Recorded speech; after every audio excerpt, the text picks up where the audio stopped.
শেষ ঠিকানা যদি 3.5 হাত মাটি হয়, তাহলে কিসের তো ক্ষমতার দাপট?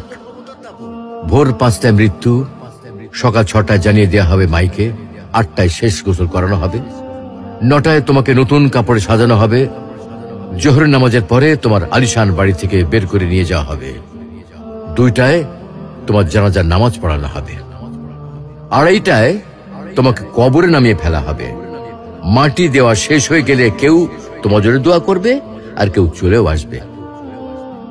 এই তো জীবনের শেষ আয়োজন। তো কিসের তো অহংকার, কিসের তো ক্ষমতার দাপট? হ্যাঁ, ক্ষমতা কারো জন্য চিরস্থায়ী নয়। অন্যায় ভাবে কাউকে ঠকালে একদিন ঠিক নিজেকেও ঠকতে হবে, এটাই নিয়ম। হ্যাঁ, এটাই নিয়ম। ভোরের সূর্যোদয়ের আলোতে যে পৃথিবী আলোকিত হয়, সন্ধ্যার সূর্যাস্তে তা আবার হারিয়ে যেত দেখি। অসত্য দিয়ে সত্যকে কখনো ঢেকে রাখা যায় না। প্রকৃতি